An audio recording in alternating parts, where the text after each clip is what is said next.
In today's lesson, we are going to discuss box plots. But before we can determine and draw box plots, we need to understand what percentiles and quartiles are. Percentiles measure the location of a data set, or a piece of data, excuse me.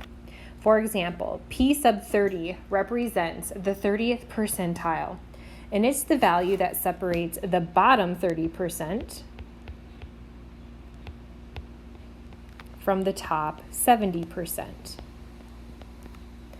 The steps for finding a percentile: we're first going to put the data in ascending order. Then we'll plug them into the formula. The percentile is the number of values below the value that we are given, divided by the total number of data values multiplied by 100. A class took an exam. The exam scores are listed below. Find the following percentiles for the exam score listed. So let's put these in order from least to greatest. And I've already done that, but double check my work here just to make sure you get the same thing. Okay, so we're looking for 67.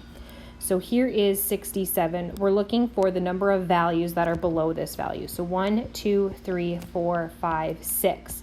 So 6 of the 20, so there are 20 scores, multiplied this by 100, gives me 3/10 times 100, which is 30. This tells me that 67 is the 30th percentile. All right, let's do 86. I'll change my color. Let's find 86.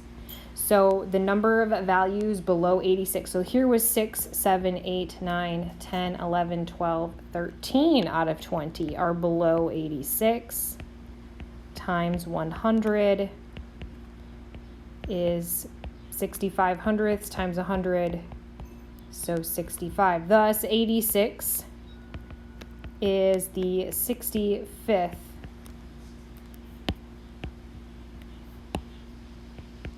percentile. And finally, 76. I'll change my color again. 76 is down here. So here, this was 6, 7, 8, 9, 9/20ths times 100 is 45 hundredths times 100, so 45. Thus, 76 is the 45th percentile.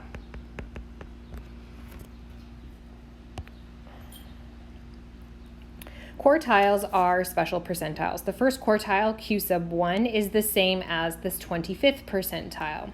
And the third quartile, Q3, is the same as the 75th percentile. The median is called both the second quartile, Q2, and the 50th percentile, since the median splits our data in half. So half our data should be below the median, and half our data should be above our median. So let's find the percentiles in order to find helping with our vocabulary. So the 50th percentile, the second quartile, the 25th percentile, the first quartile, and the 75th percentile, which is the third quartile. All right, so these are the same data sets, so I'm still going to put them in order once again, so bear with me here.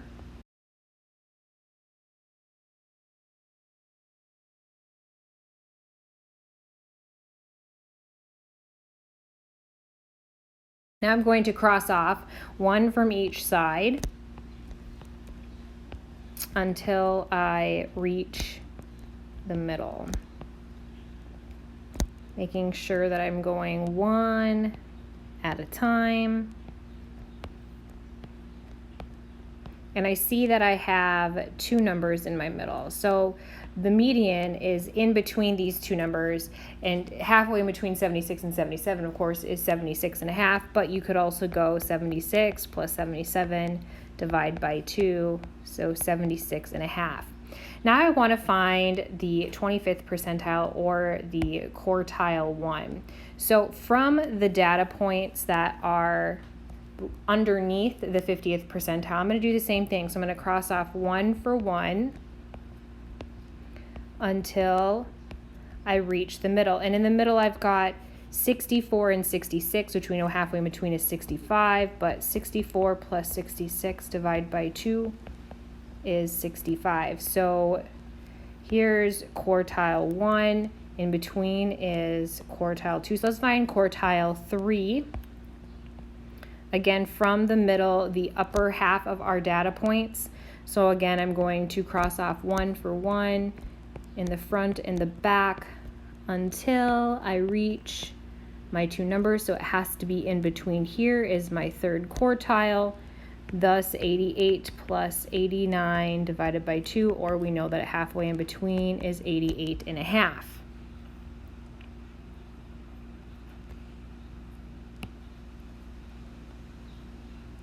All right, let's do that again with a different set of data just to make sure.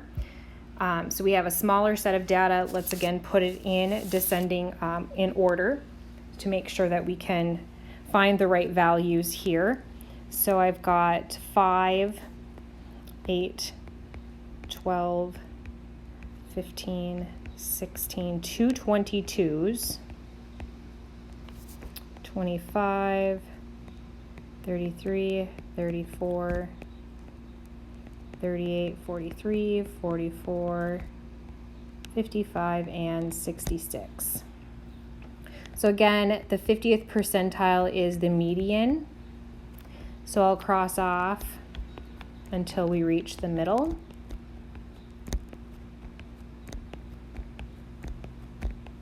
And this time we had an odd number. So I had a whole number. I didn't actually have to find what that number might be.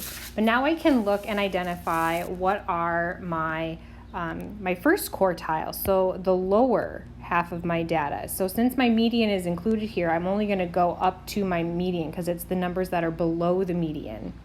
And I will reverse and continue crossing off. Again, I have one value here, so that was 15. And then I'll do the same for the third quartile. And I have only one solution, so 43. So now that we're going to talk about a box plot, they're also known as box and whisker plots. We need the 5-number summary in order to create the box and whisker plot. We need a minimum value, the first, second, third quartile, and the maximum value. When I'm talking about sometimes these may be known as box and whisker.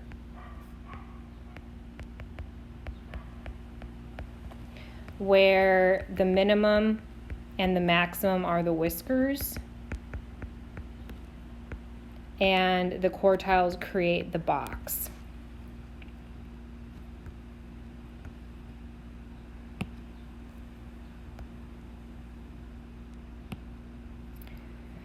They're a graphical representation used to display the distribution of a data set and provide a concise summary of its key statistical properties. The main purpose is to visually depict the following. The box in the plot represents the interquartile range, which spans from the lower quartile to the upper quartile, the 75th percentile.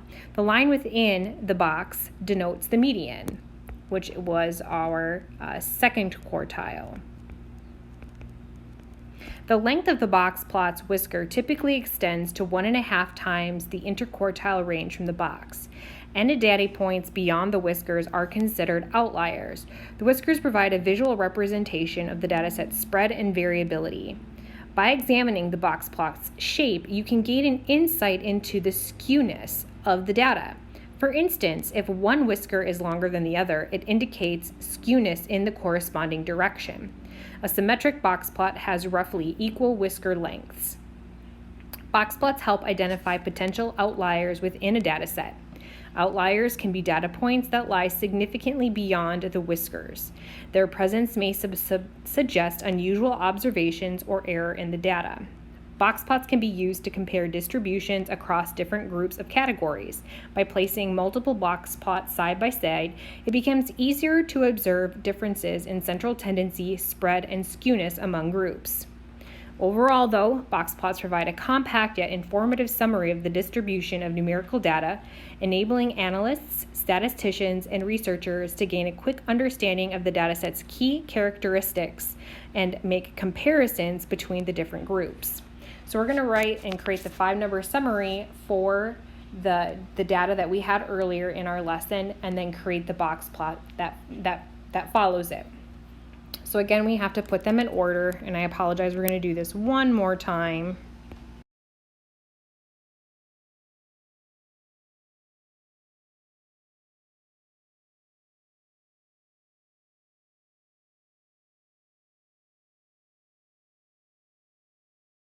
All right, our minimum value we know is 27, and our maximum value is 100. Those are pretty easy to gravitate towards. The next one I find easiest is to find the median before I do the other quartiles.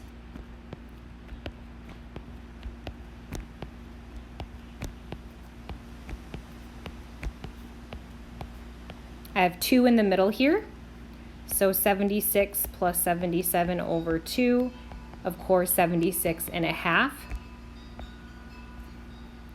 Then when I'm looking at my first quartile, I'm going to take all the numbers up until my median, which is halfway in between, and then continue eliminating until I reach 1, but I have 2, so we have 1 right in the middle. 64 plus 66 over 2, halfway in between has to be 65. And then finally, my third quartile, we're going to go from the median, all of my numbers to the right of that median, and then cross off until we have these values, and we know we're right in the middle of 88 plus 89 over 2, of course 88.5. So when I create my box and whisker plot, which I've got already kind of laid out below, we'll plot our first whisker is at 27. We are at 100 up here. Our median we said was 76.5. We have 65 as our first quartile, and then our third quartile is 88.5. This is actually drawn to scale. You would probably want to utilize graphing technology. In order, I'll link how to graph box plots using Desmos in the right below our lesson, so you can see. This is pretty symmetric, since although our median is a little to the left, it's not exactly in the middle. I would say this is a pretty symmetric set of data. One side is not obviously longer than the other. But this concludes our lesson on percentiles, quartiles,